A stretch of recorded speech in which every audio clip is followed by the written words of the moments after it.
Hey, Tyler, we can hear you. Thank you, Tyler. For calling in. Great, thank you. All right, I'm going to go ahead and start the meeting today for the Silver State Health Insurance Exchange. This has been a properly noticed meeting and agenda, and we are teleconferencing between the Legislative Building in Carson City and at the College of Southern Nevada here in I guess this is Norfolk City, is this it? Yes. Oh, okay, thank you. So, Mr. Hager, if I can have you start with the roll call to make sure we have a quorum present. Okay. Ms. Atkins? Present. Ms. Lewis? Present. Dr. Klein is currently absent. Ms. Kerr?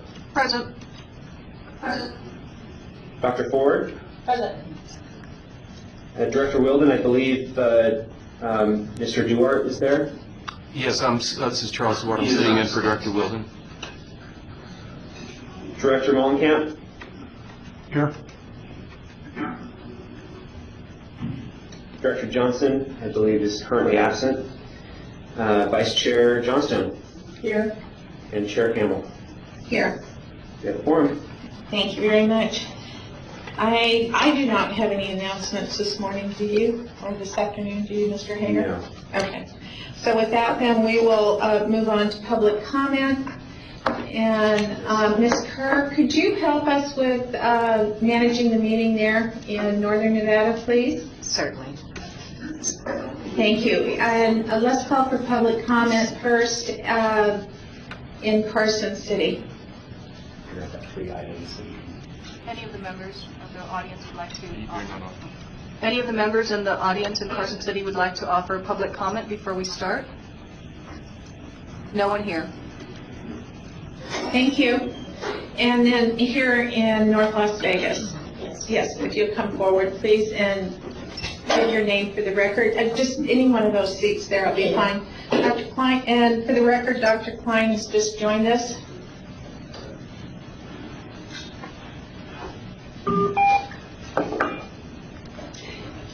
Good afternoon. Shall I start? Yes. My name is Peggy Mays Johnson, and I represent Consumer Assistance and Resource Enterprise, which is a nonprofit interested in becoming a navigator for the Silver State Insurance Exchange. I know that I put in public comments, but that was at the end of that meeting, and this is the beginning of this meeting. I'm somewhat confused about the timelines you have shown in the strategic plan. There are established targets for enrollment in the exchange that start May 1, 2014, which is on page 2 of Goal 1, whereas the web portal, call-in service center, and walk-in centers won't be in operation until 2014, which is on page 3, Goal 2. It is my understanding that the period prior to May 2014 is called the first open enrollment period. However, I did not find anything in the strategic plan addressing this time frame. How is enrollment handled during this period? The plan also states that open enrollment through navigators and brokers starts October 15, 2014, which is on page 4, Goal 2. Goal 4, starting on page 8, indicates the education and awareness have measurable output starting in December of 2013. These are excellent timelines going a long way towards assuring a successful startup for the exchange. They also indicate that the education and awareness efforts would need to probably start by January 2013 to reach the 50% of all Nevadans, as well as the specific subgroups identified. I'm having trouble with my S's today. This goal should be amended to include a start date. Goal 5 on page 9 talks about the specific training that both navigators and brokers will be, and enrollers will be required to have. Unfortunately, there are no timelines attached to them. If you are going to meet the suggested startup date of January 2013, the selection of navigators and training for both groups must be completed by that date. Since the navigators are going to be selected by the exchange and will be funded through the exchange as well, it appears to me that additional objectives need to be added. To identify the dates the exchange will need to obtain the funding, select navigators, and train both navigators and enrollers. I may have additional comments that I would like to submit based upon the results of this meeting concerning your strategic plan and the role that navigators will play in the process. These will be submitted prior to your finalizing the strategic plan. And I have a copy for you, John. Great. Thank you. You have a written Yes, I copy do. for us? Thank you. Then we can take some of those things under advisement. If you'll give them, I sure will. give them to Mr. Hager now. Okay, thank you. Thank you. Is there anyone else here in North Las Vegas that would like to take advantage of public comment? And I can hear activity on the phone line. I can't tell if that's people coming on the line or echoing, but is there anyone on the telephone that would like to take advantage of public comment? Okay, thank you. Okay. For the record, John Hager, so we've gotten 3 sets of comments from the public. One is from the Nevada Advocates for Planned Parenthood affiliates from Alyssa Cafaretta. So you can find that online. I believe that is public comment number 1. The second one is from Ms. Johnson, who just spoke, and that one is public comment number 2. And then there's a third one from Enroll America. So I'll let the public, and I'll let the public and the board read that at their leisure. Okay, thank you. Is someone trying to comment over the phone line? Yeah, this is Enroll America on the line. Can you hear us okay? Yes, we can.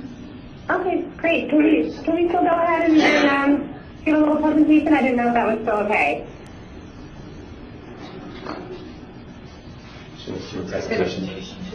Oh, okay. Yes, go ahead, please.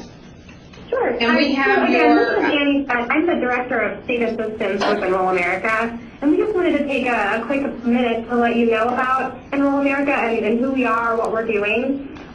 We are a nonpartisan 501c3 organization that launched last September, and our mission is to ensure that all Americans enroll in and retain health coverage.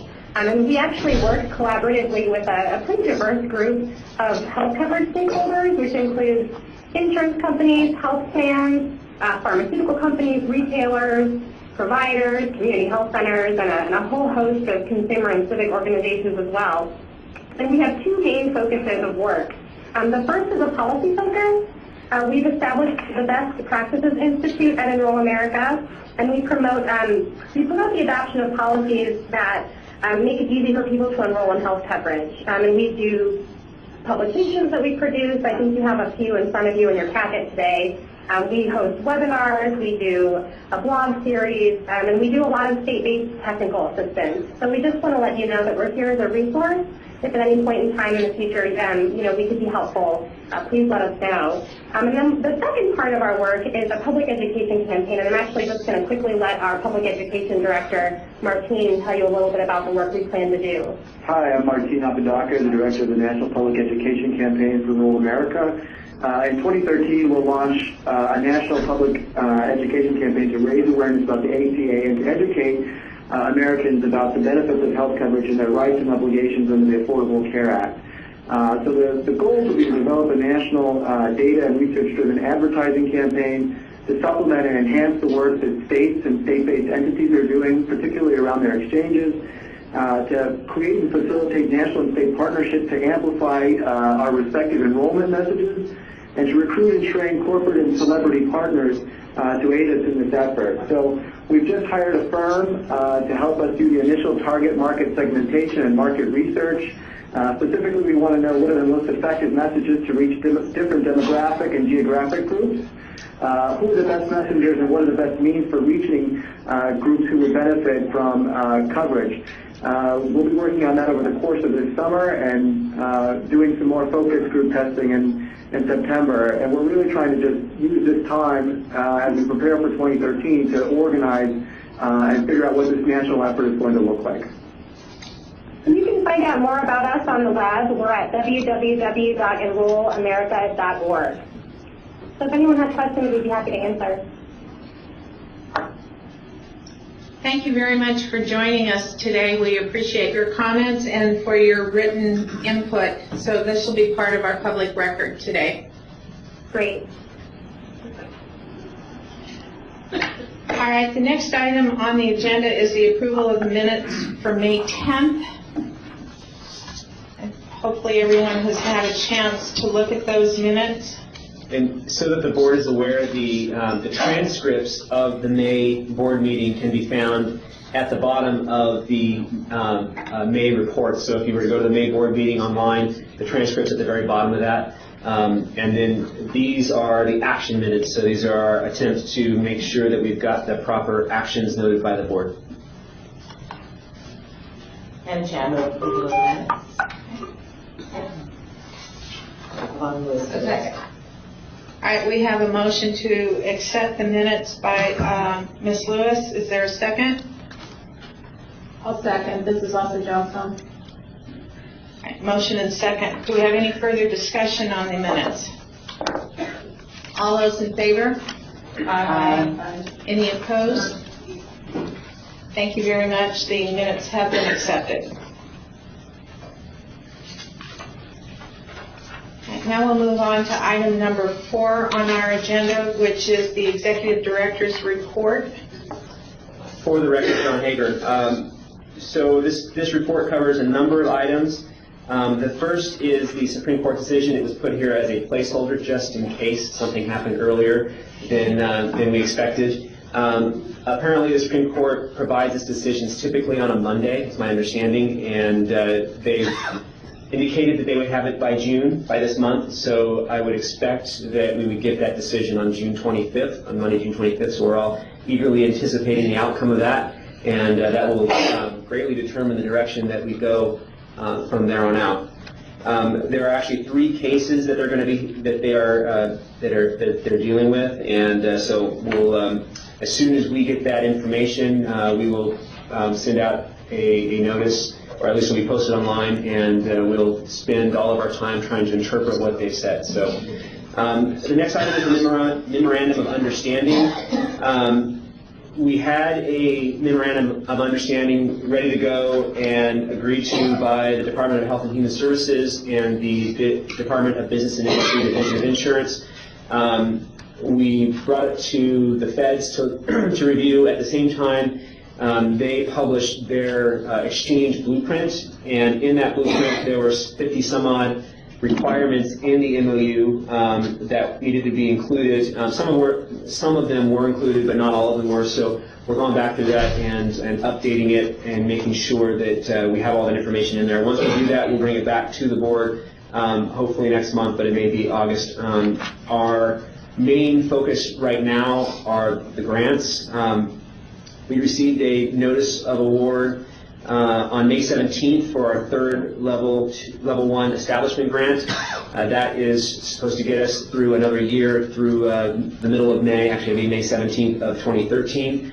The next step in the grant process after the level 1 establishment grant or grants is the level 2 establishment grant. Currently, there are 2 states that have received awards for level 2 establishment grants.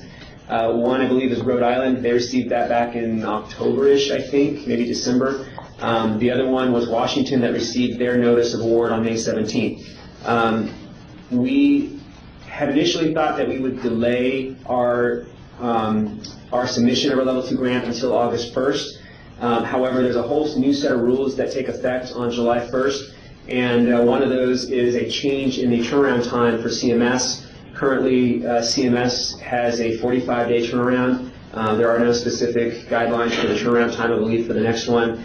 So we decided that it's in our best interest to go ahead and submit that level 2 grant on or about June 28th, so that we can get that turnaround time, that quicker turnaround time, and hopefully get that to us by the middle of August, and then go to the Interim Finance Committee to get the authority to spend that money. The main portion of that grant will be towards paying for the services of the business operation services vendor. And so we are working on that grant right now. It's up to the board whether you want to see it before it goes, or if you'd rather just wait till the July board meeting and see it after it's been submitted. We can either send it out to the board via email. We can have another board meeting via telephone if you'd like. It's up to the board to decide if you feel it's necessary that you see that proposal before it goes to the feds. Regarding the board financial disclosures, last month the board approved The changes to the bylaws, one of those changes was to require each board member to do a financial disclosure. Staff has received all 7 financial disclosures from each of the voting members by deadline, so everybody's in compliance with that. The advisory committees, the list of committees, the committee dates for June and July can be found on the bottom of page 2, top of page 3. A couple of minor changes. We have canceled the Consumer Assistance and Finance and Sustainability Committee meetings on June 18th and June 19th for a couple of reasons. The last meeting of the Consumer Assistance was on the 8th. They gave us 10 days to make all the changes to the Navigator and Broker plan. It wasn't quite enough time to do all of the changes that were recommended by the committee, including some of the research that they wanted us to do. The next meeting is on July 25th. What we'd like to try to do is get the main report done for the navigators and brokers, and perhaps post that for a week or two to get some comment back prior to the meeting, and hopefully we'll be able to make some adjustments by the time that meeting comes around. Because we have a month and a half, we should be able to get that done. I've given Mr. Bowden some tough deadlines to get everything done in the necessary time frame. The Finance and Sustainability Committee, we delayed that one for a number of reasons. One was the Supreme Court decision. Number 2, we are hoping that we will get better direction regarding funding for 2014 for the maintenance and operating costs. We believe that we might have some favorable information in a few weeks, so that time will give us time to get a better package together for finance and sustainability. Request for proposals. We are currently in the process of finalizing our contract. The winning vendor will be announced soon. The RFP will go to the July 13th Board of Examiners meeting, and we'll be off to the races on getting that project started. There is the intent all along was to make sure that there was a funding out clause, so people are concerned about the Supreme Court decision or changes to funding. If we were to lose funding, there is it's a fairly quick funding out clause. I believe it's a 1-day funding out clause. But basically, work would stop. They get paid for everything that they've done so far, but nothing going forward. The contract would be signed by the Board of Examiners after the Supreme Court decision, so that shouldn't be an issue anyway. So if the Supreme Court decision goes awry, we will pull that agenda item from the Board of Examiners and re-examine what it is we're going to be doing here. Several other RFPs are scheduled for release over the next several months, and they're listed on page 3. And then finally, the board calendar, we try to keep that updated for the board, and we'll include that in each of these directors' reports so that the board can keep up with everything that we're doing. With that, I'll be happy to take any questions. Do we have any questions from board members to Mr. Hager? No. Yeah, I think you all, go ahead, Ms. Kerr. No questions, thanks. Thank you. I think you were looking for some direction from the board with respect to the grant that you wanted to get out June 28th. Statutorily, do we have to approve that before you submit it? No. Okay. So as it stands right now, we're going to submit it June 28th-ish and before June 30th, and then bring it back to the board at the July board meeting. If the board wants us to do something different, we can entertain that. And this is an action item, isn't it? With respect to that direction. So we could take action, but action is not necessary. Okay. All right, so absent any action, what you're going to do is submit that grant and then just advise us Correct. after it's been submitted. Is there anyone on the board that wishes the director to do anything different than that? Okay, moving on. All right.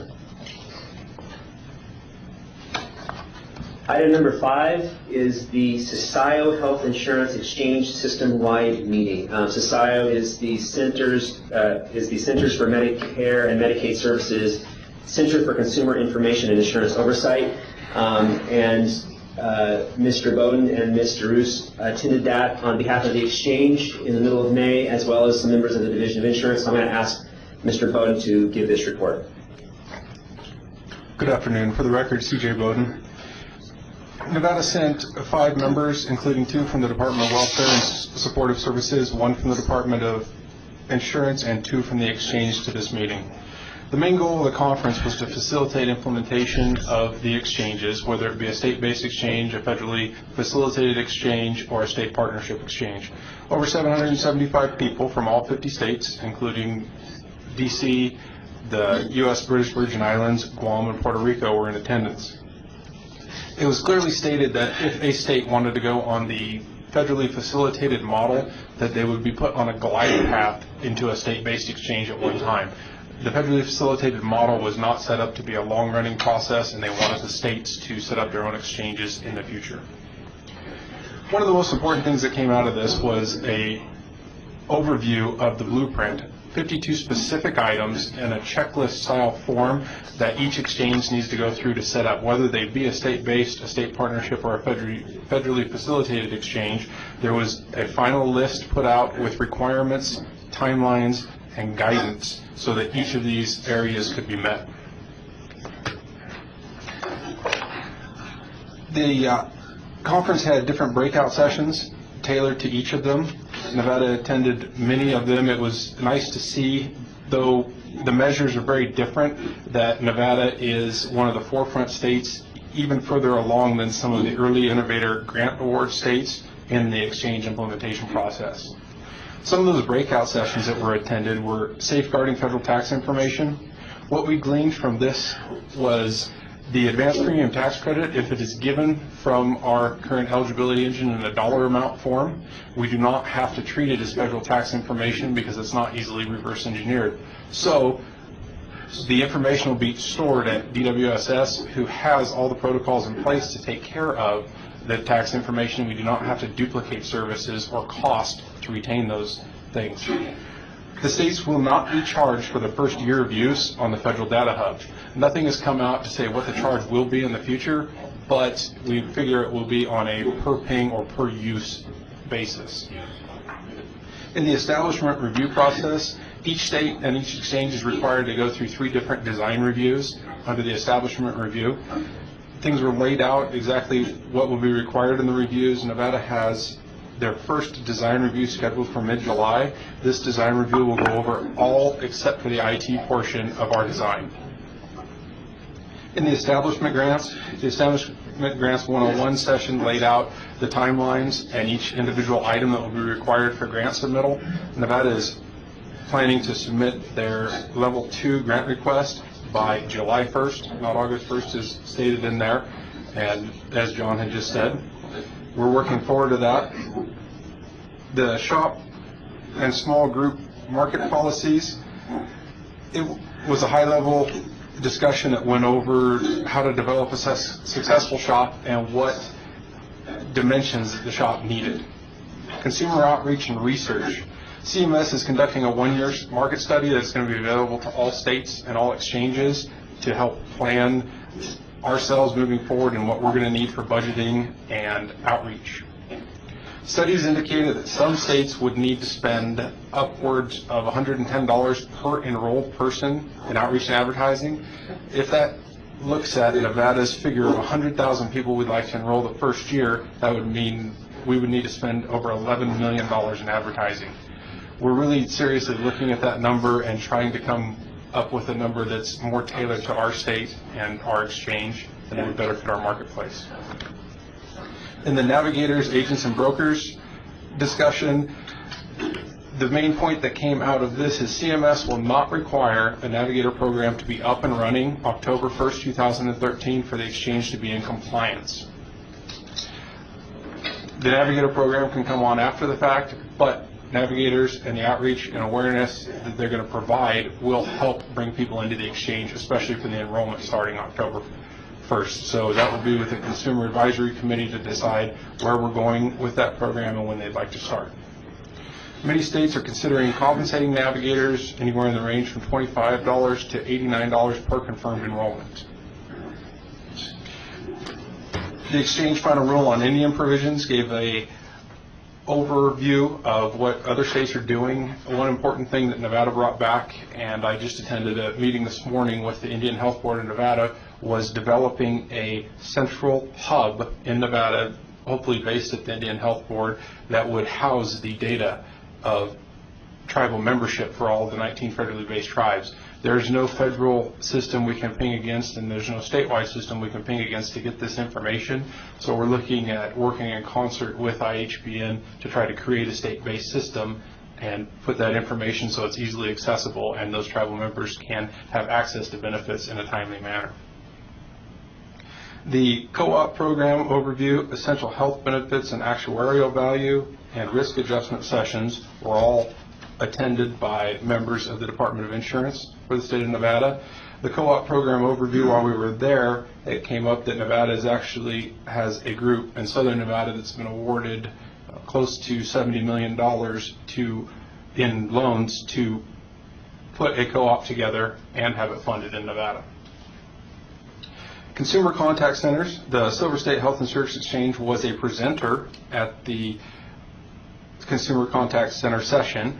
We laid out why we went with a bundled call model and why we were moving forward with a per person per month charge versus a per minute charge. It was interesting to see the input from the other states on the models that they are going after and the different directions they're going. It looks like we've chosen a good system for the way we're structured and moving forward. Planning and procurement for state-based shops. The two main points that came out of this were brokers were the key to success of the other shops that have been put in place. If it wasn't for the brokers bringing the businesses in to select the programs, they wouldn't have been successful. And both of those were the current running shops in Connecticut and Utah. The most important features of the shop was having a product to sell, being carrier friendly and bringing the carriers on and having a product to offer. In conclusion, the conference provided very valuable information and new federal guidance on outstanding issues. Discussing the issues with individual states allows staff to better understand the challenges and opportunities that others face. It was encouraging to discover that Nevada is highly regarded among the federal staff members as a forefront state. SSHIX has not released all the information necessary to fully implement state-based exchange, but has indicated that the information will be forthcoming. Thank you.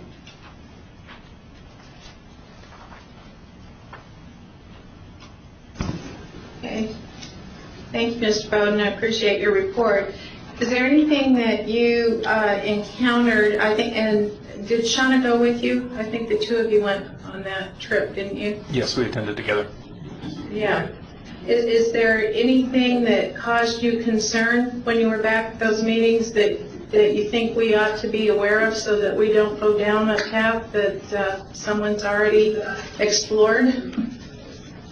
I think that I'm sorry, for the record, Shauna DeRose, I think that the feds were very explicit in that we all need to share our information.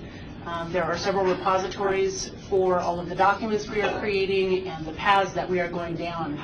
There are many forums, and since the conference, it's been interesting to see just a lot of emails that are going around, just looking for a general consensus of how states are doing things.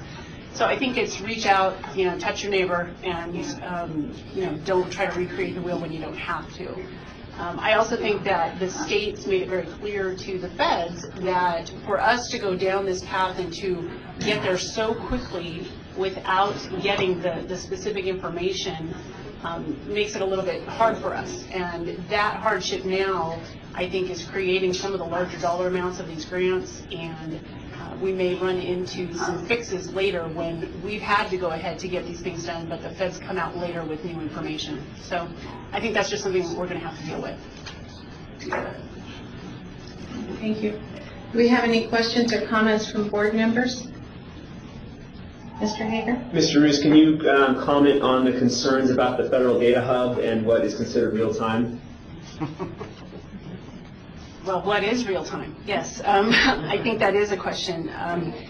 When asking the feds what they consider real time, they can't tell you at this point. If somebody is online and they're applying for insurance and that eligibility doesn't come back within, say, 15 seconds, if it's coming back tomorrow, I think that all of the states will have a very hard time, getting people to come back into our system and sign up again. We need to grab those people while they are online. And so for the feds to say that they don't know at this point what real time is of a huge concern to everyone. Okay, and again, the underlying issue in real time is actually quantifying what their adjusted gross income is. Is that the? So when we determine eligibility, we need several pieces of information. One is their citizenship, their residency, tribal status, their modified adjusted gross income. The citizenship and the modified adjusted gross income specifically come from the Federal Data Hub, and they're a requirement for that enrollment. So when Mr. Roos brought back the fact that real time might be a day, that is very concerning, not only from the perspective of grabbing the individual, keeping them enrolled, but also because all of the exchanges that are currently operational today are real time. You go online, you make your choices, and you're enrolled. All you have to do then is send in a payment. If it's not immediate, then all of those systems will have to be reworked, and all the workflows will have to be reworked.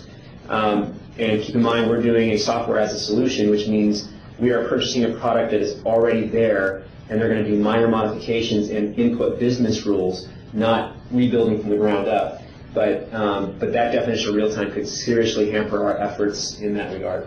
How is the system working currently when they're validating that for Medicaid clients?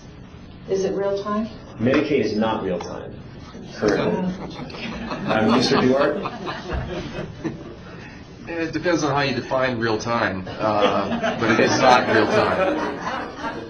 I would like to comment, this is Charles Duarte for the record. I had a staff meeting yesterday, and it was reported to me that CMS is, with respect to the operations of the data hub, is also trying to define availability 24/7. They somehow think that there's some leeway in that definition, but they clearly said that they don't know what 24/7 is, so and they're trying to define it. So I thought that was rather interesting as well.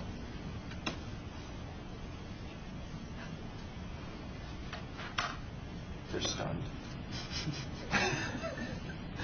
All right. Any other comments or questions from board members to the participants or the attendees? All right. Thank you. Great report. I'll be anxious to hear what real time means. Yeah. What time is it now?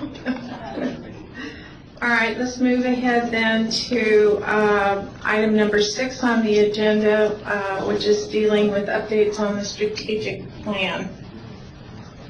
For the record, John Hager, so this is day 4. I originally didn't intend for this to take 4 days. I thought that this would take 2 days, but I'm actually very pleased to see how this has progressed. In the past, I've seen strategic planning sessions that go over 2 days, but it's 1 day and then the next, so Monday to Tuesday. This has actually given us a lot of ample opportunity to create a starting point for the board to make some decisions or some choices, and then actually go back and research and fine tune it each time. So I think we've ended up with a pretty good product. Keep in mind that this strategic plan is not an implementation plan. It does not include all of the actually thousands of decisions and thousands of mini projects that we have throughout this project. The current implementation plan that we have is just regarding the business rules. I believe that's several hundred lines, and the implementation plan that our vendor will have, the technical implementation, is over 1,000 lines. We're going to combine those and make sure they're all put together properly. So again, this is not the implementation plan. This does not say when specific things are supposed to start, but this does provide dates on when goals are supposed to be reached. So we started this in March and April and came up with the vision, mission, values, and goals that are provided in attachment A on page 10. And so those, I believe, the board has been comfortable with and have finalized. That it was finalized on April 12th of 2012. Then we came back in May, and then again today with the objectives and measures for each goal. So some of the changes that occurred between May and June, we ensured as much as possible that there were both percentages and total numbers with a calculation methodology where appropriate. Because of that, we combined objectives B and C. B was to reduce the number of uninsured, and then C was to, and that was a number of people, and then C was to increase the percentage of insured. They were really measures of the opposite thing. So when we added both the number and the percentage, that it was no longer necessary to have both of those options. You'll also note a bunch of footnotes throughout the document that either amplify where the data came from or the calculation methodology where appropriate. We delayed the requirement for a specific user satisfaction rate until after the second open enrollment beginning October 15th, 2014. As the board indicated, in an implementation year, it's very difficult to meet the satisfaction rates that will be the long-term rate. And there was concern that 95% user satisfaction may be difficult to achieve in the first year. We moved that back to after open enrollment of the second year. Hopefully all the bugs are worked out by that point. Internally, we'll still shoot for a high user satisfaction rate. And this may even be high for the second year, but to staff, it seems that we shoot for it, and we may not reach every goal, but at least we're shooting for high goals, and we get ourselves, we make sure the bar is raised. We added objective D in goal 2 regarding enrollment appeals, and that specifically is appeals on enrollment. It does not include employer appeals regarding affordable minimum essential cover. We expect to get those kinds of appeals because individuals may put in incorrect information. But as far as an enrollment of an individual going awry, we are shooting for a goal of 1 per 5,000. In the previous agency I worked for, our goal was 0.15 per 1,000, although it was difficult to meet that goal. So we'll try it with 0.2 and see where we end up, and we can adjust this in the future, but at least we have some place to target. That will measure how clearly we communicate eligibility and enrollment requirements, how robust our system is, and ensuring that it's clear and transparent. That measure will measure whether or not our enrollment process is sound. We included clarification on a number of carriers and qualified health plans offered in the exchange. Currently, there are 28 carriers. I believe that September 2010, there were 28 carriers that filed health plans with the Division of Insurance. Maybe Mr. King could comment on whether that number is about right or if they've changed. I don't know if he knows that off the top of his head. That's fine. Close enough. So in 2010, there were 28 carriers, so we are aiming for 25% of the carriers to offer a plan on the exchange. So we broke out the number of plans by tier.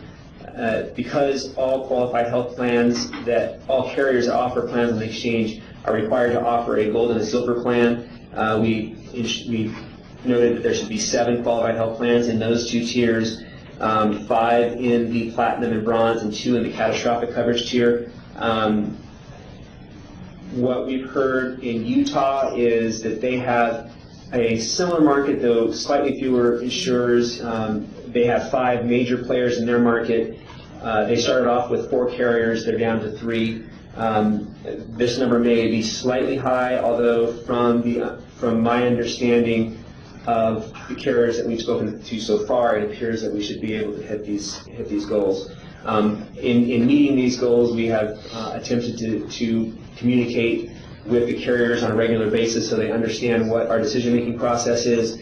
And in the various committees, one of the main concerns is making sure we have product to sell. So I don't think that we're turning any carriers off to using us. But again, we'll have to see when we get into the summer of 2013. We added efficiency objectives G and H in Goal 2. This was based on Director Mullenkamp's recommendation. They're broken out into two pieces. One is fixed costs, and one is per member per month costs, the variable side of that. You'll note in the first year, it's actually very high. Much of that information, first of all, the average enrollment for that year is half because you only have 6 months of enrollment, but you have a whole year worth of expenses. Second of all, that includes design development and implementation costs. So that's all kind of rolled up into that piece, but we didn't feel that it was appropriate to not have 2014 data in there. Those are expenses. Those are not the amounts that we plan on charging the carriers. Of course, we don't really know what any of this is yet until we get finalized grants, get better information from the feds. So these numbers will change. We'll bring this whole thing back with actual, what we consider interim final data in August with the agency request budget for the board. We will, at that point, we'll have been able to plug in the various contracts that we have, the eligibility engine and the BOSS solution. So just to, again, reiterate, the per member per month costs are the expenses, but when you take out the funding that we'll get from the feds, these numbers will be significantly lower, at least in the first year, maybe in the second year, depending on how the M&O argument goes with the feds. When you get down to 2017, that's about where you're going to start seeing the long-term costs go. Again, that's 5 years out. It's not typical that an agency provides numbers 5 years out. They will change, I guarantee it, but it's, again, a goal. We added requirements regarding billing for employers in Objective B of Goal 3. Can we hold just for a minute? Yes. What I'd like to do is just go over each one of the goals and open it up for discussion in case we have questions on it. So let's back up. I think goal number 1 was pretty clear, but did we have any board members who had questions on the changes or the new format in goal number 1?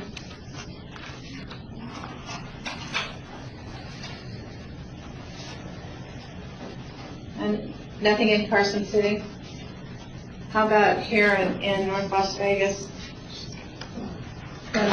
Yes. This is Leslie Johnstone. My only comment is just to make sure that board members are aware that A is driven around just the exchange on the enrollment targets, and B is a reduction in uninsured in Nevada, which is beyond the exchange, right? Mr. Hager, would include the impact of the Medicaid expansion. So if this is a strategic plan of the exchange, I have a little trouble with B, including impact that is beyond the exchange. I appreciate what the message we're trying to get across, but that is not all up to the strategic, to the exchange.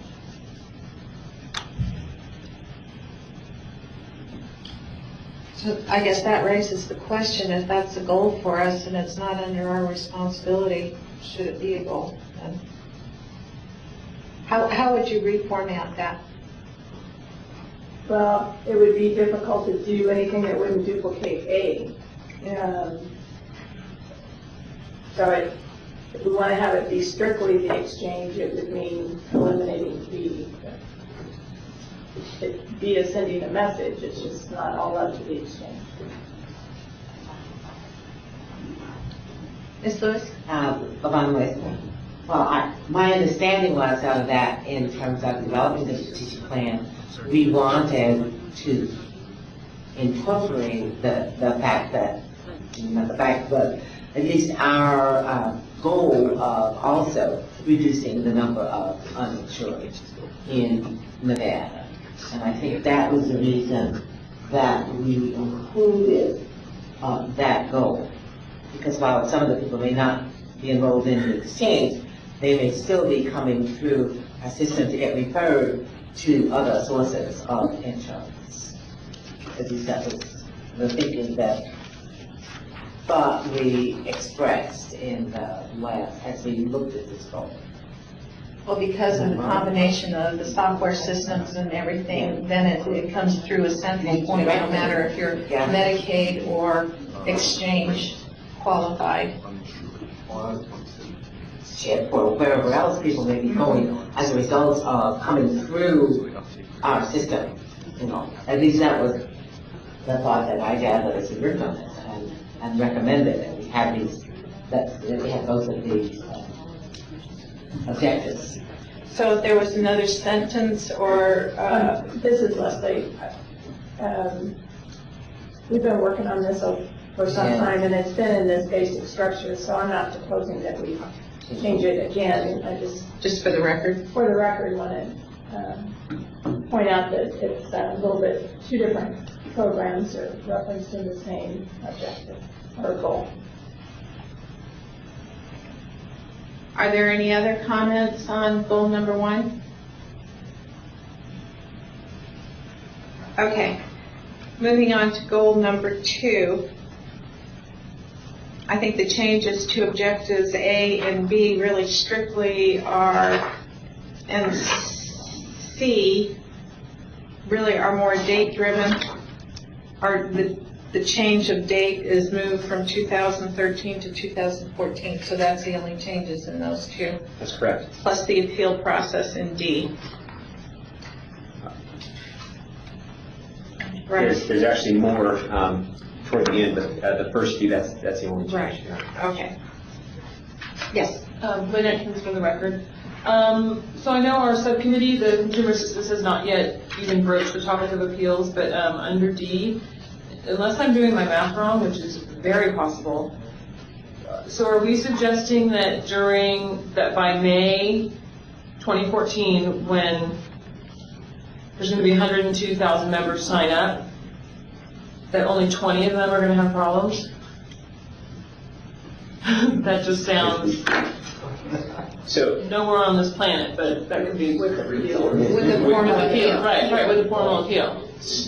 for the record, John Hager, so there are different levels of challenges or appeals. I imagine there will be a lot of participants that have problems with their enrollment, and I hope that all of that can go through the call center and get completed and satisfied through the call center. So the intent is to I hope that we don't have any more than 20 people that come to exchange staff, that the call center can't manage this, that we create a robust system, we have all the proper business rules in place, we're using the UX 2014 standards where applicable, we have all the proper questions so that they can get the right determination at the right time. So this is, they've exhausted the vendor, they can't do anything with the vendor, the system is broken, and they have to come to us. I really hope it's not too much more than 20. So I guess I would say, I know this is a strategic plan, but I kind of think plan for the worst, hope for the best. That just seems really unrealistic to me. And I don't know what the number is, but 20 people actually filing appeals who are having problems initially and then don't get their problems resolved at the call center. 20 people just. Let's talk about what the appeal process is. When is a formal appeal actually initiated? Because to me, I see a lot of the issues being resolved at an administrative level and not actually filing a formal paper appeal as such.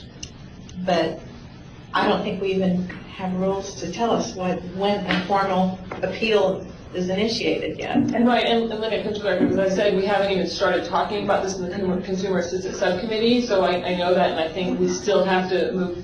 We have lots to talk about in that arena, and I kind of feel like almost no matter what you do, though, it's got to be more than 20 people. I mean, this is Leslie Johnston. You could look at it as, yes, it is a living document, and then refine what we mean by appeal here through the committee process, because I would imagine in the first couple of years, we're going to be consumed with interpretation issues, which are maybe they will end up being formalized, but then decisions are being made to establish what the interpretation is.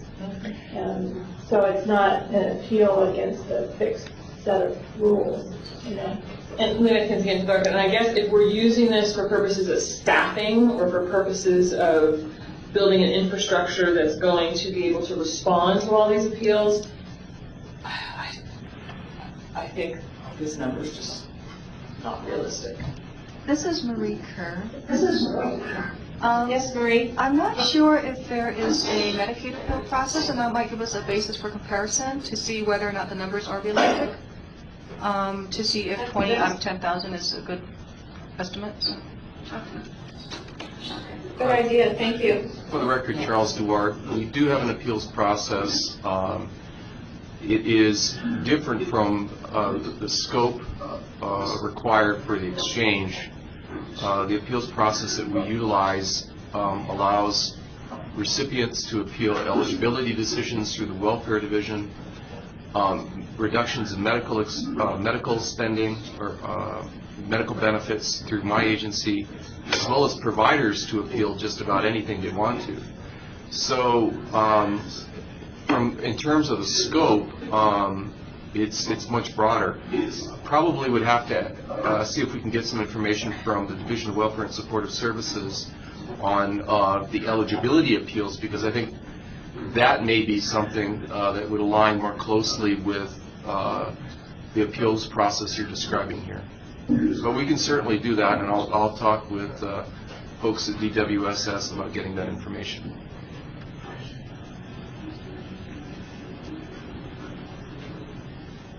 Member Atkins, good comment, thank you. All right, any other discussion on this, or Mr. Hager, do you have comments? For staff's clarification, well, first for the board's clarification of what we intended here, we expect that there will be significantly more appeals. This was specifically appeals that would require exchange staff attention, and it still could be too little. So we could go about this a number of different ways. We could say number of appeals per 1,000, regardless of where it goes. We could do just the staff. We could do both. And we could also break it down by year and say, okay, we're going to have higher appeals in the first year or two, and then break it down like we have in some of these other ones. It's up to the board.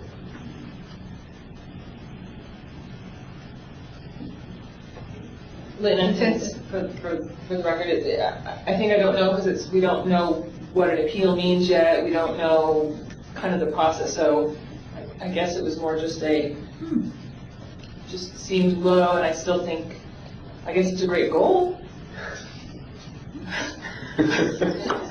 But I think, and maybe this will have to just get modified when the Consumer Assistance Committee meets on this issue, and then we bring a proposal here and we kind of figure out, well, is our appeal process a little bit broader, and get some information from Medicaid. And so I think it was more a comment on what I'm looking at rather than I don't have a solution for it right now. I know, and maybe the best thing for the board to do now is go ahead and move forward with this, but realize we want to come back for another review after the Consumer Assistance Committee has developed some more ideas on the appeal process. All right, so why don't we kind of put that one, move ahead with it, but put it into a tickler clause so that we know we'll look at it again later. Moving on to item E under goal 2.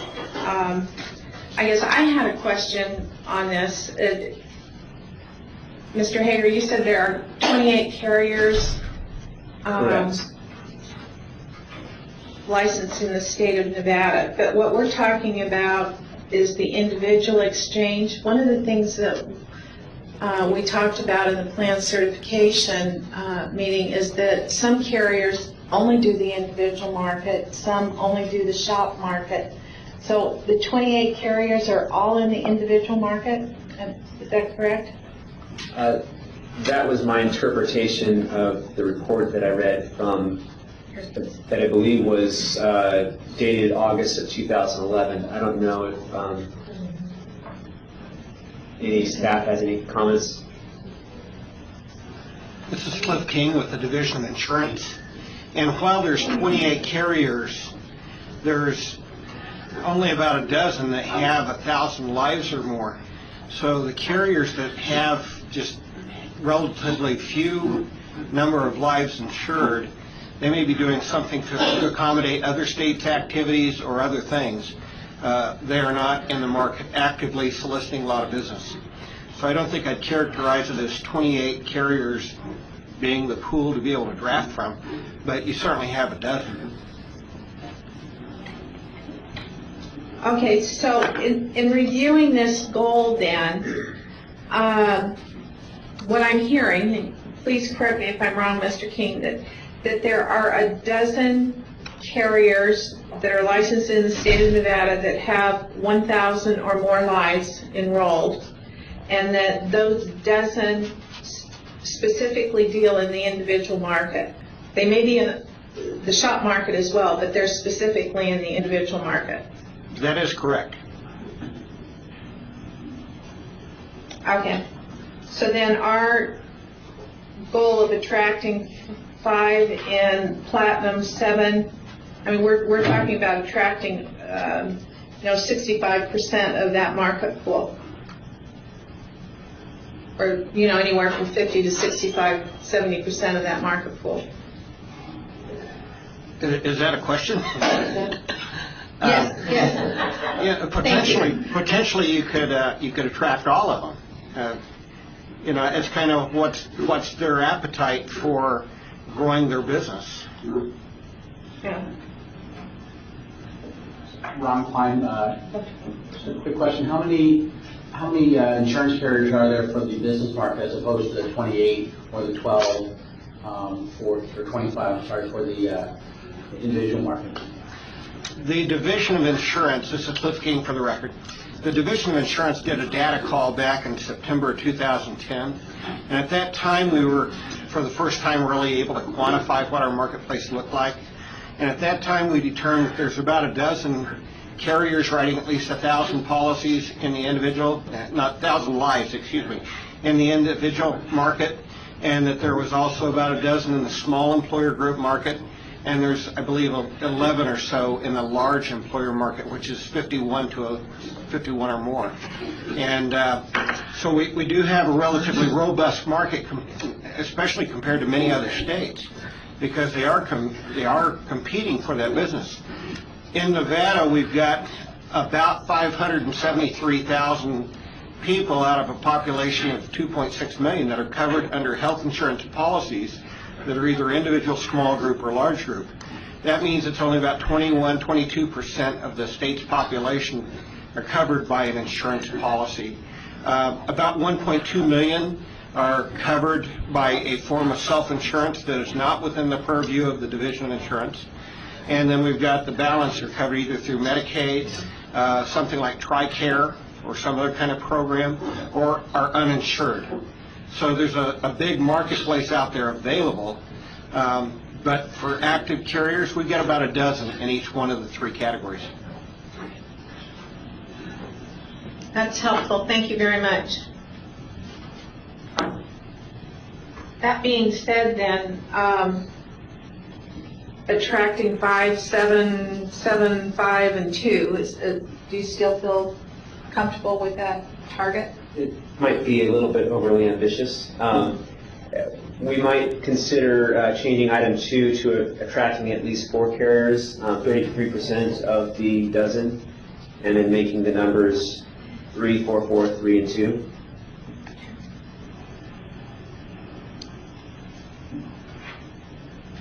So do you want to restate where you want the changes on that then?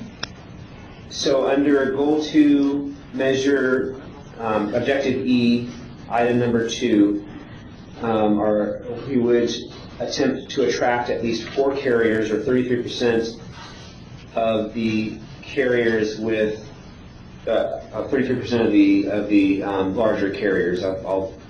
We'll figure out some fine tuning to that language.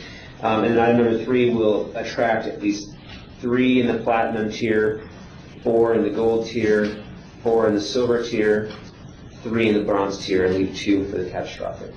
Okay. And we can hope that we get more. Okay. And then E, the measure of the value of products. I guess I'm not quite sure what that measure is. Do you want to walk through that just a little bit? Sure. So, for the record, John Hager. So we're facilitating the purchase and sale of health insurance, and we are ensuring that products sold on the exchange provide the best value and selection for Nevadans. For the population that is subsidized, the value to them to go to the exchange is the fact that they get the subsidy. Now, hopefully we're adding value in our marketplace presentation and the side-by-side comparison of the plans, but the real driver for people going on to the exchange for the subsidized market is the subsidy. We hope that we also add value to those individuals that aren't going to get a subsidy, that they see the exchange as a good place to shop for coverage, that it provides them with the value of good side-by-side coverage, some plans that are certified under the various provisions of the Affordable Care Act, and so we would hope that we'll get unsubsidized lives on the exchange as well. So what this intends is that, or the intent of this item is that we would have unsubsidized lives on the exchange, hopefully more as time goes on, and that would indicate a relative value, if you will. If we have significantly more than this, then the public feels that it is more valuable. If we have less than this or no lives, then apparently we don't add a whole lot of value other than the subsidy. So I really hope that we do add value other than just the subsidy, and that's what this is intending to measure. We already discussed the fact that depending on how we pay for the exchange, there may be a disincentive for individuals, for non-subsidized individuals to purchase policies on the exchange, since they would have to pay a per member per month cost inside the exchange, whereas they may be able to buy the same policy outside the exchange without the per member per month. So that was sort of one of the conversations as we talked about how we were going to fund ourselves. Yeah. And that's correct. The qualified health plan that's on the exchange would be the same premium outside of the exchange. The issue would be comparing a qualified health plan that is the similar or the same as a non-qualified health plan that could in fact be rated lower because it doesn't have that exchange per member per month fee that I believe the Finance and Sustainability Committee has recommended that it be within the market. We'll bring that recommendation to the board at the next meeting. I guess that would come down to the ease of accessing it for unsubsidized, because you'd have all that information readily available and might be worth the fee to someone just to be able to do a quick comparison. Okay. All right, and so then your meeting expectation of 80% of the consumers stay with their original selected plan would be one of our goal number F on that. And I believe the only, I thought there was a change. I thought the board asked to include the item in parentheses that said excluding those consumers whose plans cease to be offered on the exchange. I can't remember if the board added that or if that was already added, but I do remember somebody saying that. I don't remember who it was. I don't know if it was you or not. Okay. All right, and then G are the measures that Ms. Mullenkamp suggested that we put in. Correct, and I'd like to clarify again, these numbers will change over the next few months, and especially the numbers out in 2017, 2016, those will certainly change as we update budgets in future bienniums. But again, we're going to add in the cost of the various contracts that we're entering into, and that will change these numbers, but this is a starting point. Okay. Okay. Any questions from any members? Okay, thank you. If you want to go on with goal 3 again, please. Goal number 3 is to assist qualified employers in enrollment and purchase of health coverage and the application for subsidies for enrollees. And I believe in this item, the board asked for clarification on whether the number of employers was correct or was made sense. So we added the footnote about the number of employers with less than 25 employees. Unfortunately, I didn't have any data on the number of employers with less than 50 employees. It's broken out between 25 and less, and then 25 to 99. Beginning in 2016, we are required to offer insurance to employers with 2 to 100 employees, so that number does actually work in year 2016 to 2017. An interesting note, the Utah Exchange, I believe it's in its 3rd year of operation maybe for their shop exchange. They only have a shop exchange. They currently have about 300 employers. So then the concern is, well, that was 3 years into their exchange, and we're asking for 300 the first year. However, this is it'll be a significantly different market at this point. There's going to be a lot of hype, not only created through our advertising campaign and our outreach efforts, but on a federal level, as well as the premium tax credits that are available. So now you don't have to go to the exchange for the premium tax credits, but this will, because of all of the synergies surrounding the Affordable Care Act, we feel that the 300 employers is a definitely a goal that we can obtain. And I should correct that. That should say May 1st. Actually, I'm not sure if that makes a difference. Actually, all right, let me correct that again. That should be January. In the previous items, the first date is May 1st. Open enrollment ends March 31st for individuals. If an individual enrolls in March 31st, they will not be eligible for coverage until May 1st. So that covers all of open enrollment that first year, which is why we use the May 1st date in the other items. In the shop exchange, the employers have an open season, if you will. They can join at any time, and then their employees have their open enrollment periods start at whenever that employer starts. So we'll start with 300 on January 1st for that item. So do we have any questions or comments on goal number 3? Okay. On to goal 4.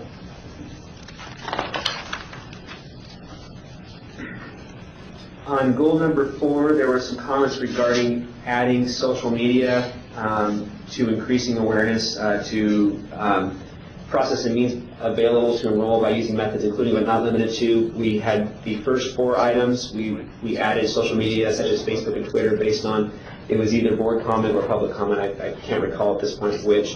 And then on the measure, we added item number 5, which was 50% awareness by December 13 for Nevadans eligible for the premium tax credit, as well as the other groups that were listed.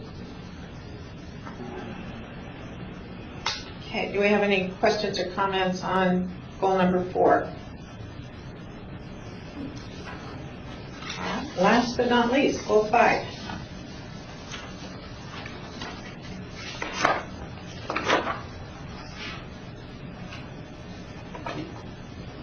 And the one major change on this one was the unscheduled web portal downtime. We had 1% of total time. That was a bit high. We adjusted that to 0.1% of total time. That is, so it's unscheduled web portal downtime of less than 43.8 minutes per month, or 8 hours, 8.76 hours per year, so about 8 hours, 45 minutes per year. And that seems to be a reasonable time that was throughout many of, well, actually I think that was actually our standard that we had in our RFP, so we actually made the objective match our RFP standard. Any questions, comments? Goal number 5? One other item on this, the time to determine simple eligibility scenarios of less than 15 seconds, that is highly dependent on the federal government's determination of what real time is, but that's our starting point for now. I think, as we've said, this is going to be a living, breathing document, so if we need to go back and readjust it, we can do that. All right, thank you. Do we have, I know we had a little bit of public comment on the strategic plan. I'm going to open it up just for other comments since we've gone through this. Is there any public comment in Carson City on the changes to the strategic plan? No one's approaching. Thank you. How about here in Southern Nevada? All right, great, thank you. Is there a possibility for comment on the phone? Oh, yes, thank you. I forgot. Anybody on the phone with public comment? Yes, this is Jim Mullen with Delta Dental. I just wanted to go back to goal number 2, subparagraph E, on the number of qualified health plans. There is a a tough distinction when it comes to standalone dental because they're not technically qualified health plans, although the HHS refers to us in the final exchange rule as a type of qualified health plan. So I did want to either ask or suggest that where there's a clarification to what a qualified health plan is, in that those are in addition to national plans, co-ops, Medicaid managed care, whether that's appropriate to say, and standalone dental carriers who might participate in the exchange. All right, and where did you want that added under goal number 2? It was goal number 2, subparagraph E, subparagraph 3. So where it says attracting at least the requisite numbers at the different tiers, there's a clarifying statement that those would not include what I mentioned, and perhaps to say, if it indeed is meant not to include standalone dental plans, then maybe make that clarification there. Thank you. Thank you. Is there any other comment on the phone?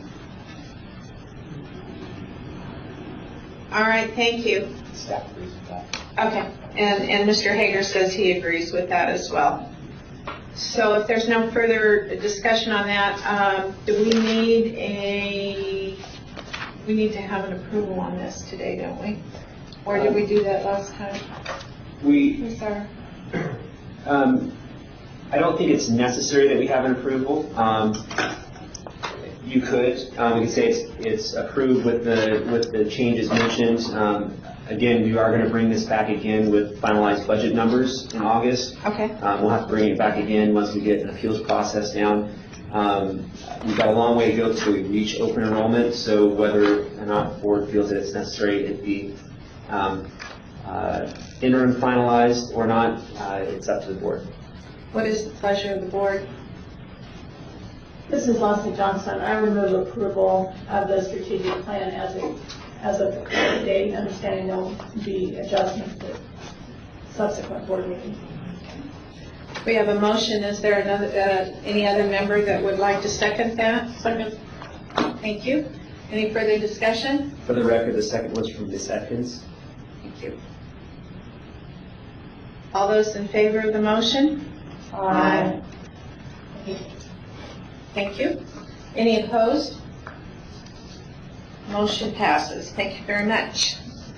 All right, so we'll close the item number 6 and move on to agenda item number 7. For the record, John Hager. Item number 7 is a little bit humorous. In the last item that the board approved, last month the board approved bylaws. We added some language kind of on the fly about when the approval takes place, or who does a by the computer SOS website disclosure, who does the paper disclosure. And we indicated that if you were appointed before June 30th, you'd have to get the disclosure done by June 9th, which is impossible. Nobody's going to fall into that, but it did look kind of funny in the bylaws, so we adjusted that language. We would appreciate the board's approval of the finalized language. There were no other changes to this document from the last time. Okay. All right, are there any questions of Mr. Hager? There being none, is there a motion to accept the changes in the bylaws? Dr. Klein has moved approval. I'm going to second the motion. Member Lewis has seconded the motion. All right, all in favor? Aye. I think that was unanimous, so I'm not even going to ask for any opposed. The motion passes. Thank you. All right, we'll move on to agenda item number 8. Agenda item number 8 is the report to the governor and legislature required every 6 months pursuant to NRS 695I.370, paragraph 1D. The letter or draft letter can be found in, I believe it was attachment A. We had to make a couple of corrections and replaced it. If your letter says, "Dear Governor Sandoval and Director Combs," it's correct. If it said Dear Governor and Director Combs, that's not correct. So the changes that we made were, number one, we clarified that it was Governor Sandoval and not Governor Combs. And then number two, that we added some language, adjusted the language slightly in the second paragraph. So the second paragraph, and this is a letter from Chair Campbell to the governor and the director of the Legislative Council Bureau. The second paragraph states, I would like to extend my appreciation to the staff at the Exchange for their efforts in preparing the reports. I would also like to acknowledge the assistance and expertise of our 3 non-voting ex officio members, Directors Johnson, Mullenkamp, and Wilden, as well as the hard work and dedication provided by the staff at the Department of Health and Human Services and the Department of Business and Industry Division of Insurance. Their assistance has proven valuable in the process of implementing the Silver State Health Insurance Exchange. Attachment B is the fiscal and operational report that will be provided to the governor and the legislature as an attachment to that letter.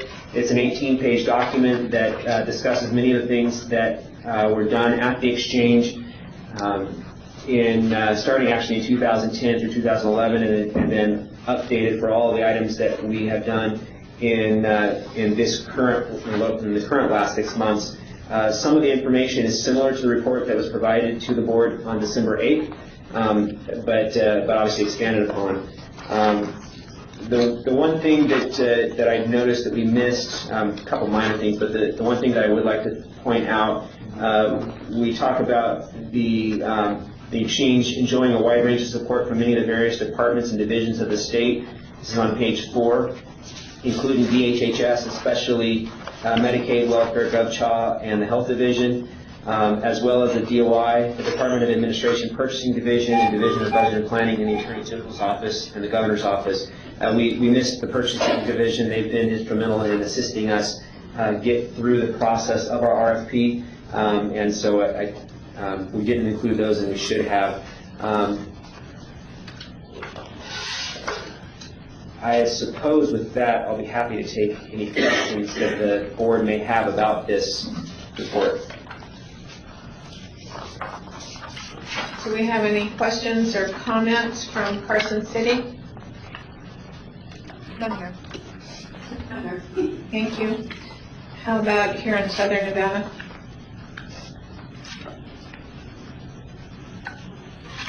Certainly makes us look like we've been a little busy, but more staff than us, I think. Yeah. All right. On that, then, do we need to have a motion approval to file these with the governor and the legislature then? It would probably be appropriate, yes. Okay. John? All right, if there are... Excuse me, this is Shauna for the record, Shauna DeRose. I'd like to point out that the staff put this together within the last few weeks, and as you make your motion, if you could include the fact that we will update the fiscal numbers in this as we get closer to the end of the month so that we can provide the most accurate information within this report on the financial data of the grants, then that would be appreciated. Thank you. So staff will update these numbers tomorrow with the finalized numbers, and we'll transmit it tomorrow. It won't have all the way through the last of the month, but that way we can get this off our plate and get it to the governor, and the dates will match up with the letter, so that your letter doesn't have a date that's before the report. All right, then do we have a member that is willing to make a motion with the amendment that's been offered by staff? This is Leslie Johnson. I'll move that we approve submitting the report with the updated fiscal information and the other acknowledgments that Director Hager noted. All right, so we have a motion from Vice Chair Johnstone. And member Dr. Klein has made the second. Any further discussion? All those in favor of the motion? Aye. Any opposed? Thank you very much. Motion passes. If it's all right with all of you, I would like to go get some more water. Can we take just maybe a 2 or 3 minute break, and maybe we can see if we can get these doors open and cool it off a little bit in here? So why don't we adjourn for 5 minutes and we'll come back on the record.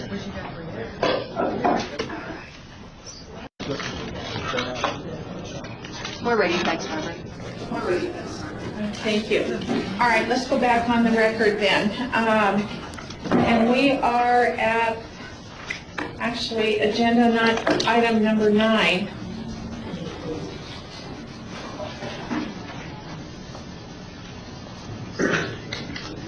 Agenda item number 9 is a discussion of the recommendations of the advisory committees. It is not an action item. It's simply there for review. We're going to delay this for several reasons. One of those reasons is the impending Supreme Court decision. The other reason, again, the financial sustainability piece, we're delaying that because we'd like to have some better guidance from the Fed so that when we bring a package back to the board, it includes much better numbers, we're hoping. The only item that will be included for action is the bill draft request. We're requesting, I guess, retroactive approval. That will be in agenda item number 10. This item specifically, agenda item number 9, does not have any action.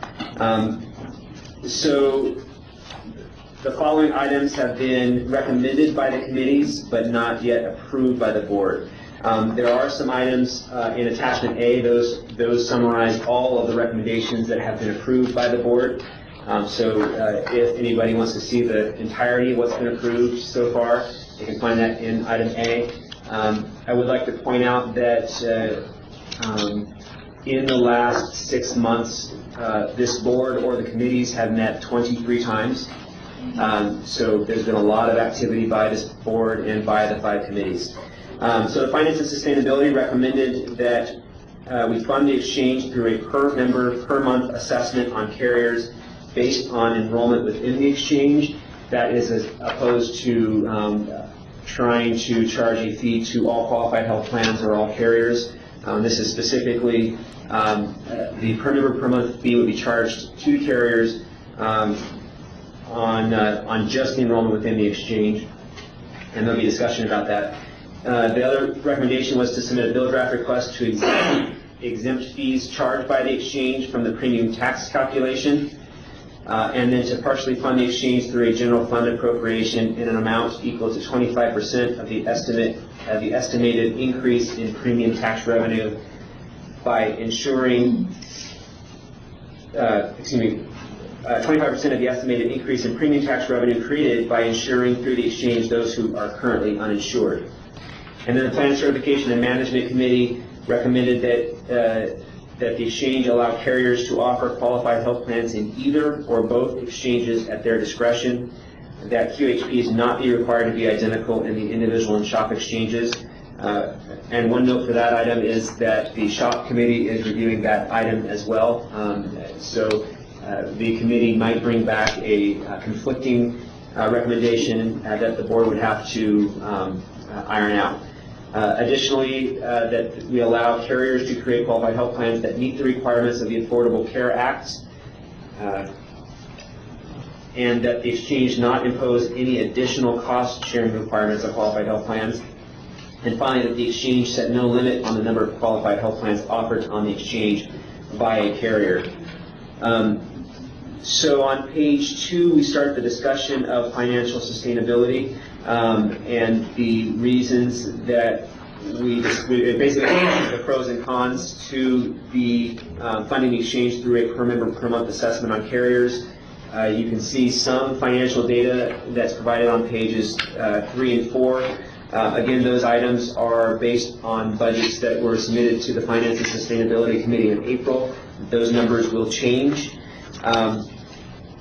The carriers were most concerned with the medical loss ratio calculation and whether or not the fee from the exchange is included in that calculation. It's our understanding that 45 CFR 158-162 issued on December 2nd excludes the MLR calculation assessment of state boards for operating expenses.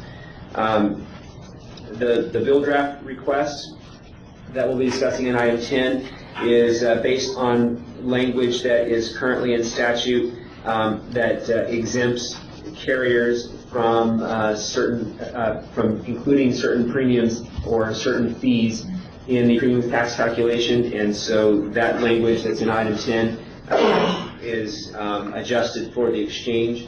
And then the discussion of what we would expect the general fund revenue to be because of the premium taxes on those that are currently uninsured when they get insurance.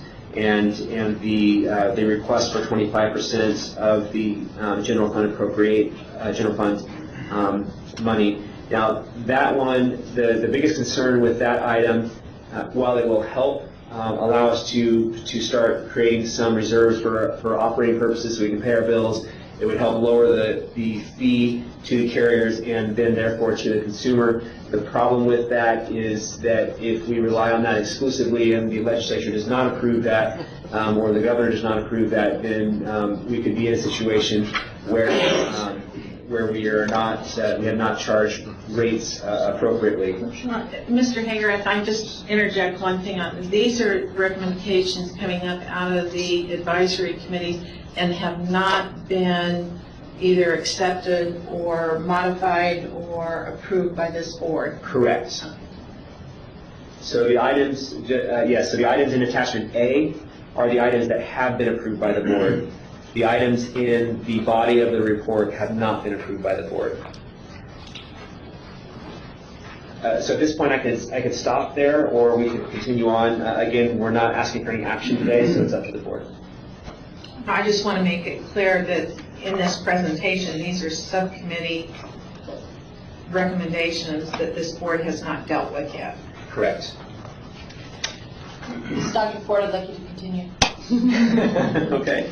So the Plan Certification and Management Committee discussed the standardization between the individual shop and shop exchange and how basically the differences between individual policies and group policies today and how those might carry forward, and whether or not we want to require a carrier to provide coverage, provide a qualified health plan on both exchanges, or whether we let them decide. Ultimately, the committee recommended that we allow the carrier to decide where they want to play in the market. If they decide that they want to provide a plan in the individual exchange, they will have to provide a gold and a silver plan in the individual exchange.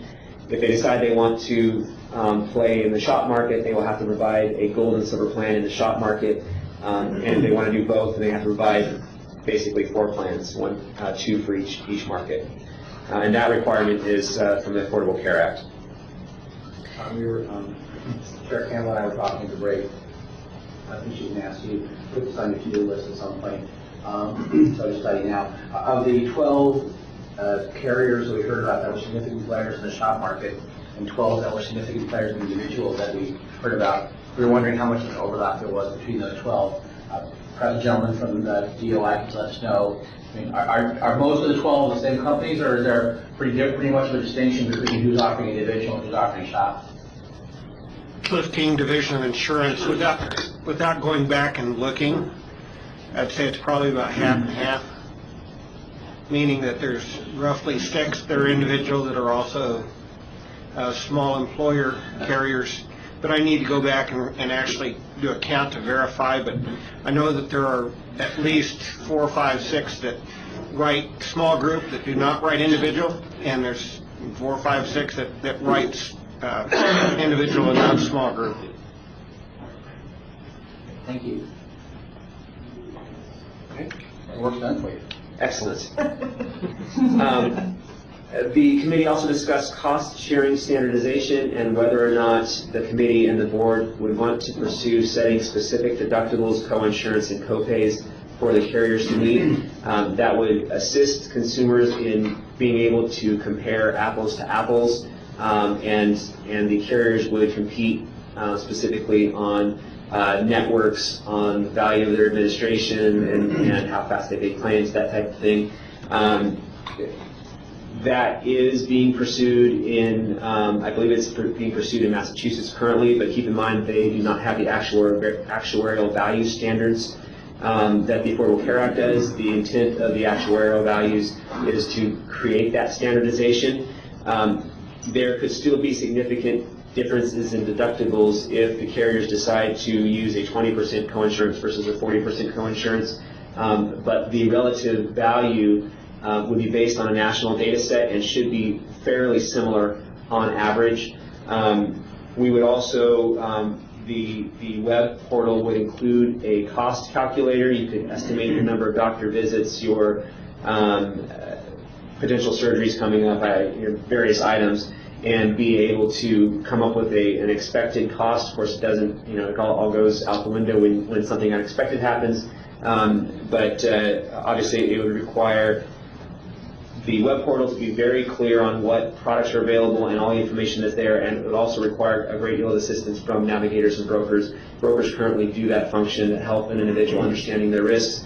Navigators do that in organizations such as SHIP. So the committee recommended that we not pursue standard cost sharing, that we go with the minimums that are required by the Affordable Care Act as far as cost sharing goes, and that we utilize as much as possible technology and assistance from individuals to make sure that the consumer is well aware of what their items are. Then the final one is cost sharing standardization, and I'm sorry. The final one is that's why it's wrong. So recommendation number 3 is not cost sharing standardization. And recommendation number 3 is the number of qualified health plans that are offered by a carrier. The committee recommended to the board that we set no limit on the number of health plans that are offered by a carrier. A concern with that would be that a carrier could flood the exchange with a bunch of different products, and so you would only see that one carrier over and over and over again. We can use the technology of the web portal to ensure that carriers are randomly selected for the top spot, if you will, to make sure that there is a good distribution of the plans. You could also filter it by cost, and additionally, we think, and we don't know this until it happens, but we think that the carriers will generally self-regulate in that regard. It costs money to license plans and certify plans, so we don't think that they will go overboard on that. No recommendations were provided by the other 3 committees. The Shop Exchange was having an excellent discussion until the power went out, and we were unable to finish the meeting and make recommendations. So with that, I'll take any questions. Do you have any questions from Carson City? None here. Any questions? Thank you. Any questions here in Southern Nevada? Oh, sorry. No, it's okay. The Netkins for the record. So I guess a couple of comments. So at least the 2 subcommittees that I've been involved in, I'm assuming all of them have been quite lively and interesting and full of discussion. So I say that understanding how hard all of this is. 2 things. I think without speaking for Levon and myself, or without speaking for her, if there's some concern or questions, if there's some concerns or question about anything on the finance and sustainability that people are looking at, kind of going, that doesn't sound right, we'd love to hear, because we want to make sure that we get this right. That being said, the recommendations from, I guess I have a couple concerns with some of the recommendations that came out of the plan certification and management. The first one being setting no limit to the number of plans that a carrier can provide just sounds like a nightmare for a consumer. If there's, so I've questions about that, how different the plans might be. There might be 30 plans, what the differences are. So that gives me kind of a, I'll speak as chairman of that subcommittee. I mean, I think our Vice Chair Johnstone and I were talking earlier today. My fear is 2 show up and hers are 500, And since we're really dealing in a world of what ifs, and it's hard to, when you're herding cats, to know where they're going to land up with it. I think having gone through the recommendations of the advisory committee, when it actually comes to the full board for discussion and approval, as a board member, I would recommend that we keep them there, but have an automatic trigger that they be reviewed in 18 to 20 months or 24 months, so that we see what the market's doing, and let the marketplace know that if we feel it's appropriate that we put some guidelines or regulations in place, that this board is prepared to do that. But until you really know who wants to get in that market, I'm very concerned about putting restrictions, at least personally, very concerned about putting restrictions on it until we see. This is so fundamental right now that nobody understands what we're creating just yet. And I guess, and that probably goes to the other one about whether the other recommendation about whether the insurance providers have to be, if they have to be in both the individual market and the shop market. And it seems like everything's so broad now that it's going to be hard to narrow. It would seem almost if you start more narrow, it's easier to broaden. I'm not sure, I guess. Well, and again, Are we discussing these now formally for adoption, or are we just? No, this is just discussion. No, this isn't noticed as possible. And is our Attorney General up there that can? Yeah, I'm up here. Oh, okay, great. So I mean, You're just discussing it, it's not an action. Okay, for this discussion. Right, it's That's on. correct. It's on for discussion. Okay, thank you. This is Marie Kerr. Do you think it would be possible to maybe have the consultant available to the subcommittees for some of the more difficult questions? I think it would be somewhat helpful for us. That's just a question I'm throwing out there, John. I don't know if it's something that's doable, but for some of the more for some of the issues we've been looking at, I think it'd be very helpful to have him just to ask questions of because of his experience and his knowledge base. Thanks. For the record, John Hager. So we've asked that PCG and that RL Carey Consulting are each on each of the calls or each of the committee meetings and the board meetings, and I believe Mr. Covey from PCG has indicated that he's on. They don't get on all of the calls because they do have other clients, but they get on a big chunk of them. Mr. Carey was at the last plan certification meeting and did provide us with some information from the Massachusetts experience. If we do our jobs right as staff, we have all the information from the consultants beforehand, and fortunately he did confirm what we had to say, so that was good. But we are, I believe we have at least representation from one of our consultants at each committee meeting. They don't always speak up though. Yeah, I was going to say, when we do, and just as a representative of the Plan Certification Management, PCM, and the recommendations we adopted, I had some personal caveats so that when we actually discuss them in detail, I'll put those out there and expand them, so I think that will be appropriate. I guess in terms of financial management, for both of you as members, and I want to make sure I'm clear, this is nothing, there's no philosophical statement here, it's purely a practical one. As I said before, my only concern in having the per member per month charge on the within the exchange and not without is that there's a financial disincentive for non-subsidized individuals to go. As per John's statement there, his goal is 5,000, 7,000, 9,000. Is there a way? Because you guys have talked about this for hours. Can you see some way to compensate for that disadvantage? Something that basically the person who's not being subsidized doesn't have that $120 a year disincentive to be on the exchange. So on for the record, as we looked at this, we tried to come up with the mechanism for funding the exchange that would not require, one, any additional legislative action. And we felt that as long as we did the funding on a per member per month basis based on the people who participated in the exchange, that was permissible under the legislation that's presently in effect. I think that is correct. that if we attempted to do something different from that, then we would have to get some additional kinds of legislative approval. And so, in order to move this along, we felt that it was in the best interest of the exchange to adopt a funding mechanism such as identified in this particular recommendation.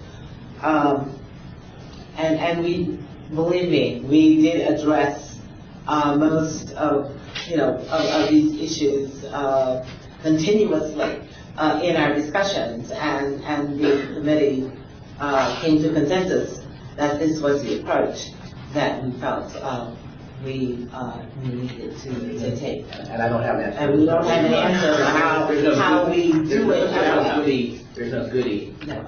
We can give back to the non-subsidized people to somehow compensate for the extra $120 a year that I put out.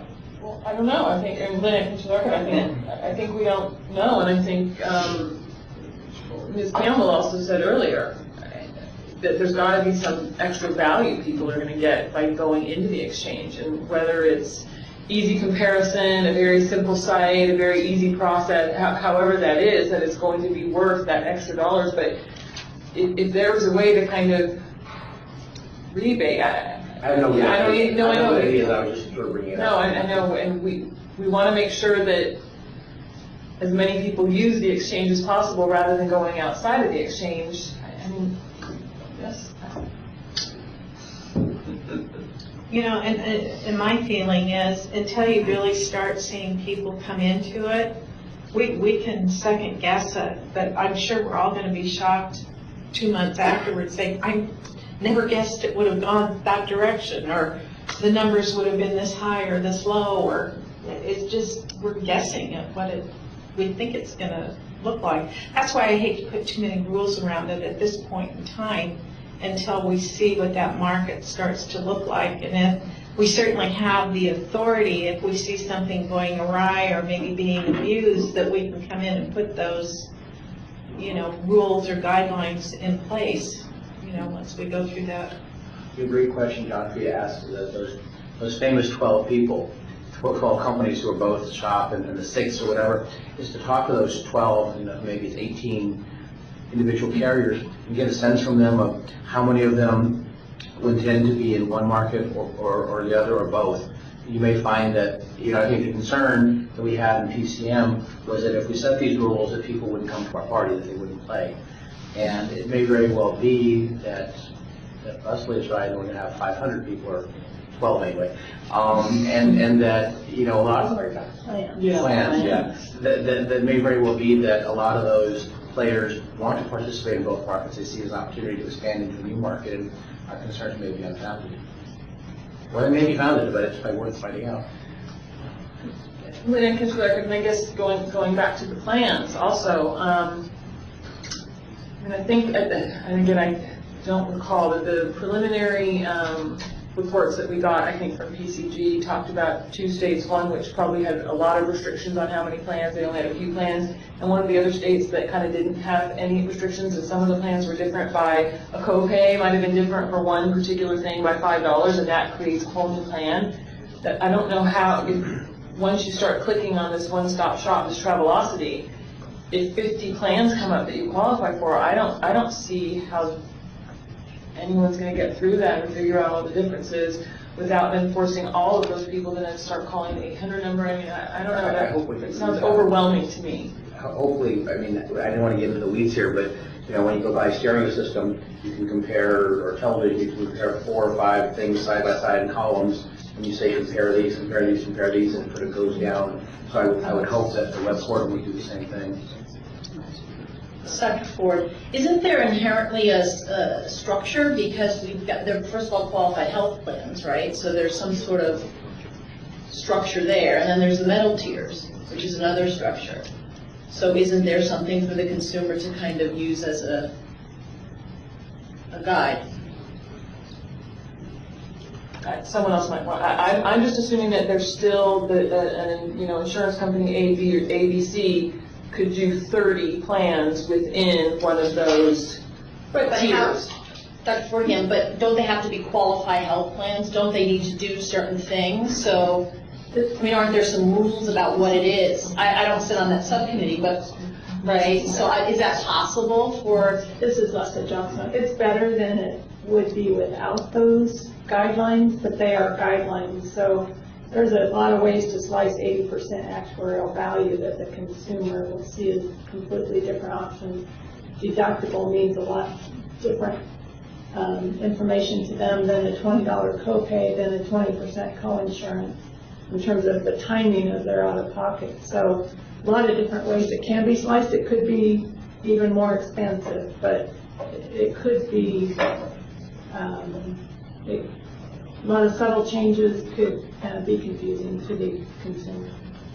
Maybe we'll put some times, we're talking about 500 maybe or 30, maybe we'll put some reasonable top number, per carrier that at some point, so there's something that's fine.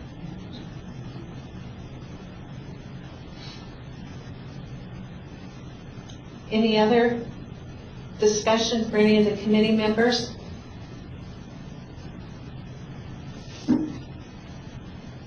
Okay.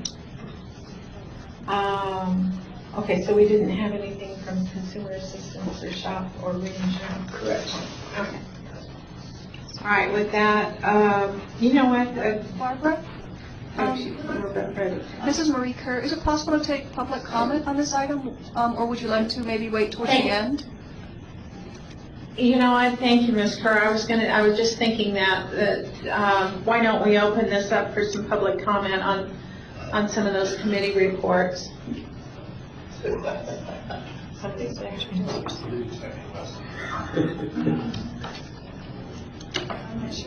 We have comment in Carson City.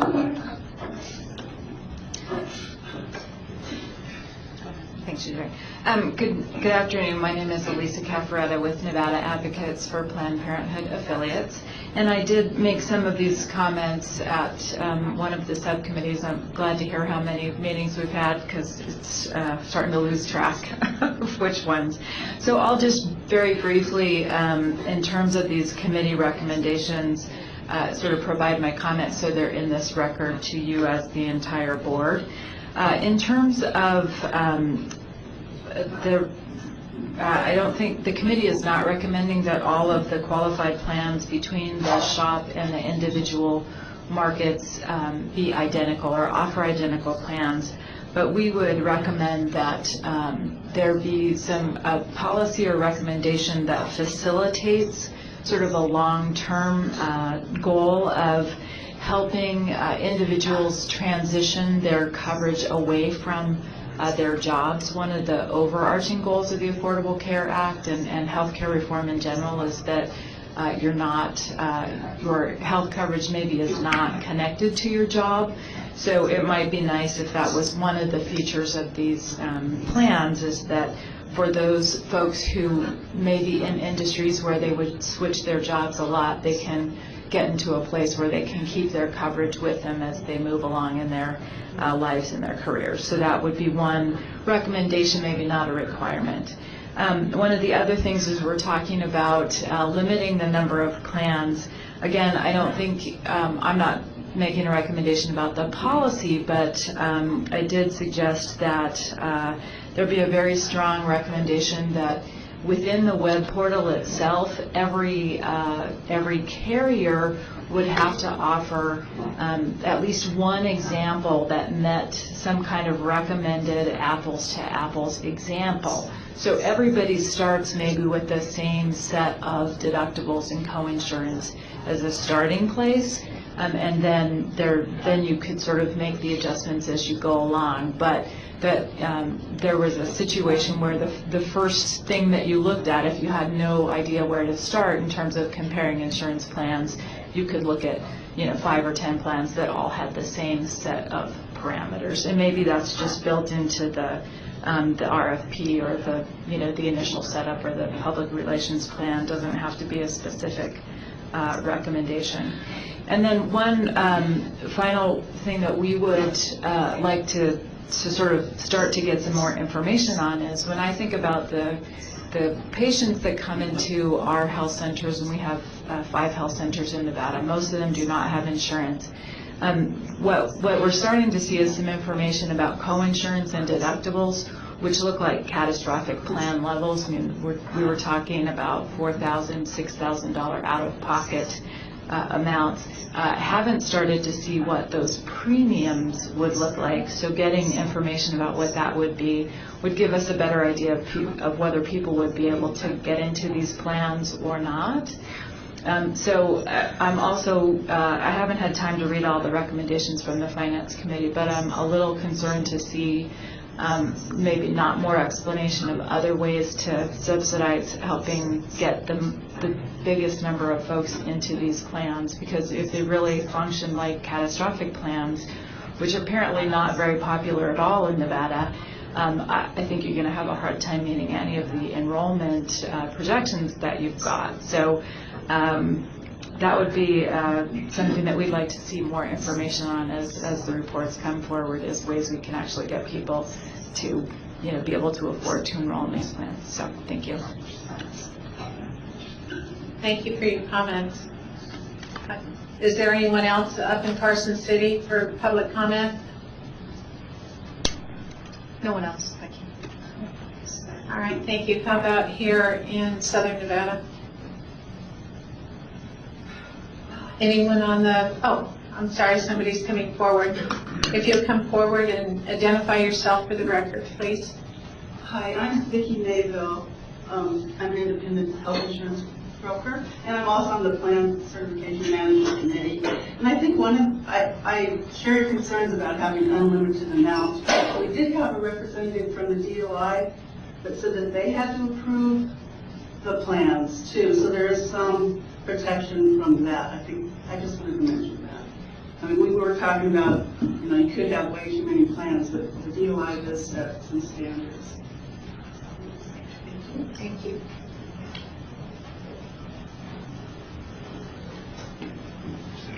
Sure. Next to my leader.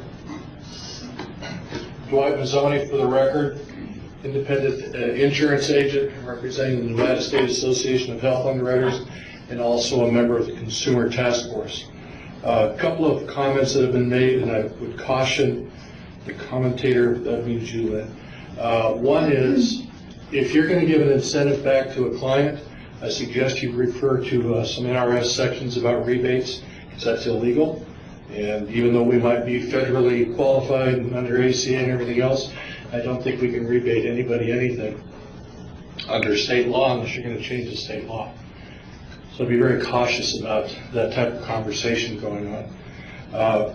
The other thing that has been talked about is somebody in the system, if you will, the exchange, and outside of the exchange. If you're in the exchange, you're getting some sort of, possibly, some sort of an incentive from the feds. So therefore, your cost is already less than it is outside the exchange. So what is the issue? I think that probably needs to be addressed. If I'm going to go buy it in the exchange and I can buy it for $100, and I buy it outside the exchange for $100, but inside the exchange I get a $50, some sort of a tax credit, whatever, however that's going to ultimately end up working, then what are we really talking about? What is the issue here? We're still giving it to this person that's in the exchange that, quote, needs the insurance cheaper, and we're giving it to the person outside the exchange, as long as these incentives, rebates, whatever they're called, are going to be in place. Market forces, I believe, in being in the business for damn near 40 years, I think that's going to automatically limit the number of plans. I don't think that you're going to have a company, and there's a couple of company people here that could speak up to this. I doubt seriously that anybody's going to step up to the plate. So I have 50 plans I want to give to you guys. There's no, how do you market 50 plans? They can't market 50 plans now in any way, shape, or form, and it doesn't matter who's involved. It would be very, very difficult for a company to monitor that, to be able to handle it. I'm sure they could, but it wouldn't make any sense. And why expend extra dollars marketing plans that obviously aren't going to sell? And I can tell you, I believe pretty much that these carriers are going to know what plans they think are really going to sell, and those are the plans I'll probably be focusing on. I like the idea that we have platinum, gold, silver, whatever it is. We have 3 or 4 or maybe 5 plan levels. Many of the engines that are in the marketplace now, whether it's InsureMonkey or Quoted or whatever, can do a comparison as you were talking about earlier. You can compare based upon deductible, on co-insurance, on out-of-pocket expenses, on the network, on even possibly you could drive it down and drive it to find me this doctor and which plan is this doctor in so that I can go to the doctor I want to. So I think market forces are going to do that. And if you have any interest at all, we can provide you with log-on information and everything else to some of the quote engines so you can see exactly what a client can look at. Now, by the way, these are quote engines that are used by both agents as well as by prospective insureds. Don't need to have an agent involved particularly. Several of the carriers, Anthem and some of the others, have a way for you to go in, punch in some criteria, and here's the plans that are available based on what criteria you're looking for. Another thing, and I think this goes back to, I'll say this a little tongue-in-cheek, and I don't mean to be disrespectful to anybody here. I don't believe that we're getting enough interaction, and Mr. King is sitting up here with his chin on his hand, but I don't think we're getting enough interaction and involvement with DOI and this group to make sure that we are staying, that this group is going to stay in compliance with Nevada revised statutes. I think we've got a huge, huge issue with many of the aspects that we talk about routinely that we can do this. In many, many cases, they do not comply with NRS, and I'm very concerned about that. There are some other issues. We're driving, I believe, and this is more political probably than anything else, but we're driving away from an employer-based program. It's already been mentioned, I think, a couple of times.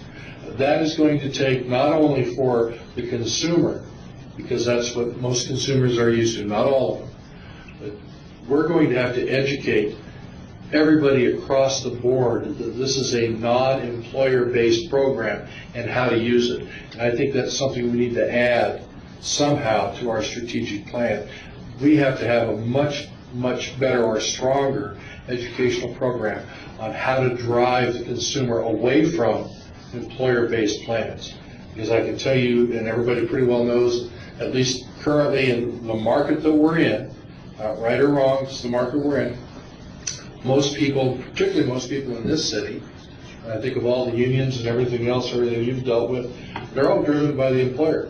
And most of these people have that much knowledge, if that, about exactly what health insurance is about and what their rights are, what they can do, what they can't do. And we can go around with several insurance agents in this room, and we can give you point and fact, names, dates, people, everything else, if you wanted to know who they are, that are dealing with just this issue and being either messed over by the system, not being able to be in the system properly, and we don't have a way out. I look forward to the exchange to having, hey, you need a place, I can put you in a place that it works and it's not employer-based. We have a huge, huge issue of education, I think, in this community and this state with this exchange, and I think it needs to become a part of what the strategic plan is and where we need to go. I'm open, obviously, for comment, and Mr. Hager knows that well. Thank you, Madam Chair. Any other comment here in Southern Nevada? Any comment on the telephone? All right. We'll close agenda item number 9 and move on to agenda item number 10. For the record, John Hager, at the last board meeting, the board approved language for a non-budgetary bill draft request to be submitted to the Department of Administration by June 1st. That BDR deleted 2 unused definitions that were included in statute that we believe were probably carried over from example language from another state. So we're cleaning that up. It amended 695I 300 or 300 so that one voting board member must be a consumer representative so that we comply with the federal regulations. And then it amended 695I 370 to allow the board to delegate to the executive officer the submission of reports to federal agencies. On May 14th, the Finance and Sustainability Committee met and discussed financing options. One of the issues was if a carrier is charged a per member per month fee, which is the recommendation that they are providing, that fee that is charged by the exchange not be subject to the premium tax. So, for example, the premium tax is 3.5%. Let's say it's 3%. And let's say a premium is $100, a little bit low, but let's pretend it's $100. So the carrier's expenses overall are $100. To be able to cover their costs and the premium tax, they have to charge $103. If a plan is offered through the exchange and we have a $10 per month fee, and that's just for illustrative purposes only, then their total costs are $110. If you charge 3% of that, it's going to be $3.30 for tax. So the total premium would be $113.30. The recommended BDR language makes it so that $10 charged by the exchange or whatever that fee is not subject to the premium tax, so that the states still get the general fund revenue from the premium as it was intended, but not be taxed on the fees that are charged by the exchange. So it's not basically double taxed because we are a state agency. So we ran some numbers, made some assumptions. Our guess at this point is based on our estimated enrollment and the mix of domestically domiciled companies and non-domestically domiciled insurers and their enrollment numbers. And these numbers don't assume any inflation since 2010, so they're off. But it's a starting point that we estimate that we will likely add $8.1 million in general fund revenue due to the additional premium tax created by those that are currently uninsured, $11.1 million in 2015. And these are calendar year, they're not fiscal year, so they're, again, a little bit off still. If we submit the recommended BDR, you would still see an increase in the premium taxes in calendar year 14 of $7.8 million and calendar year 15 of $10.7 million. As we get further down the road, we'll refine these numbers, but this is just kind of a starting point to give the board an idea of the impact that this would have. Regardless of the amounts, I think it's probably more of a philosophical decision on whether or not the carriers should be taxed on the fees that are charged by the exchange. So the language that we included in the BDR based on the recommendation from the Finance and Sustainability Advisory Committee would be that the tax imposed pursuant to NRS 680B.027 does not apply to any fee charged pursuant to the provisions of this chapter, and this chapter is 695I that governs the exchange. If the board feels that it was not appropriate to include that language in our BDR, and the board says that you don't approve the language, we'll contact the budget office and ask them to delete that line. If the board is comfortable with that, we ask for a vote in favor of it. All right, I'll open that up for discussion. Do you want any comments from the Finance and Sustainability Committee? Well, we felt it was a significant incentive that should leave it back to the committee in regards to since we would be enrolling many more people, and that the premium should not be higher because of that premium tax. So we feel that was an appropriate deletion from the bill or addition to the clarification. That's better. Yes, clarification. Are there any questions or comments from board members? What's the pleasure of the board?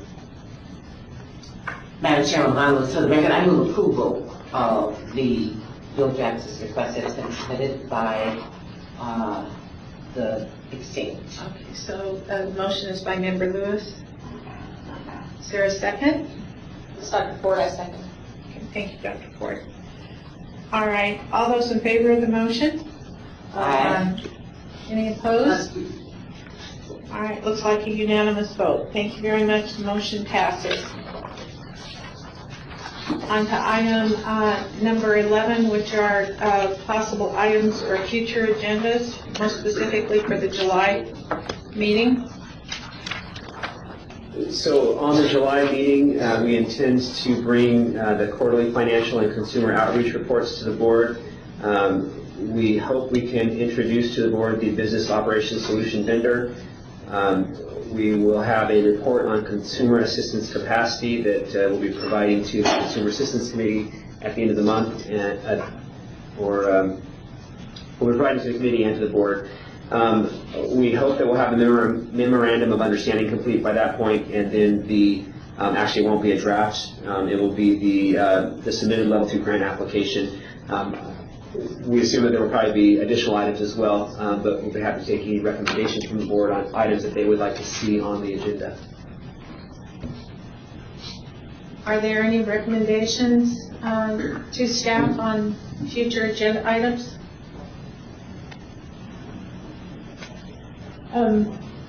Who will be helping you? Is it the Attorney General's office, or who will be helping analyze the Supreme Court decision? I'm sure I will get lots of support from a lot of different people. For July 12th. Solicited and unsolicited. For July 12th, to include that. We will ask the Attorney General's office to help assist us with that.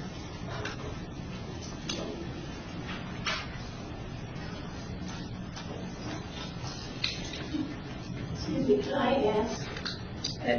When we get to public comment, you may. Any other suggestions on agenda items?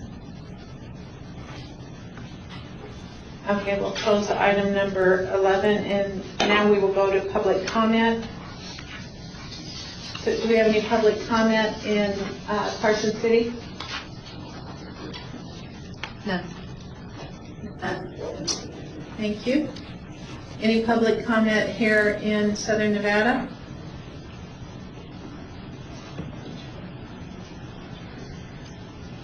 Peggy Mays Johnson, Consumer Assistance and Resource Enterprise.